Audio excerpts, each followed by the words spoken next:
అర్ధరాత్రి కావడంతో గ్రామం నిశ్శబ్దంగా ఉంది. కాని అశోక్ ఇంటి వెనుక మట్టి దారిలో పాదాలు వినిపిస్తున్నాయి.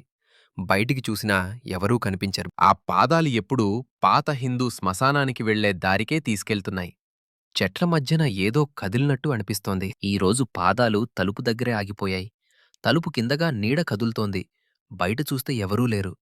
లోపల లాంతరు గాలి లేకుండా ఊగుతోంది. గ్రామ పెద్దలు హెచ్చరిస్తున్నారు. 10 ఏళ్ల క్రితం శ్మశాన దగ్గర చనిపోయిన అమ్మాయి ఆత్మ ఇదని. అది విన్న అశోక్, దీపక్ ఇద్దరూ పాదాలను వెంబడించడానికి బయల్దేరారు. పాదాలు వారిని శ్మశానంలోని పెద్ద చెట్టు దగ్గర ఆపేశాయి. మట్టిని తొలగిస్తే ఎర్రచీర ముక్క, లోపల చిన్న బొమ్మ. సాయిరెడ్డి కూతురిదే. సాయిరెడ్డి చెబుతున్నాడు, అదే రాత్రి నల్ల దుస్తుల్లో ఒక మహిళ వారి ఇంటి చుట్టూ తిరిగిందని. ఈ రాత్రి పాదాలు మళ్ళీ వస్తున్నాయి. ఈసారి నేరుగా వారి వైపు. శ్మశానంలో మట్టి కదిలి ఒక చిన్న చెయ్యి బయటికి వచ్చింది. ఆమె చనిపోలేదు. ప్రతి రాత్రి బయటపడేందుకు ప్రయత్నించింది. విన్న పాదాలన్నీ ఆమెవే. Thank you for watching.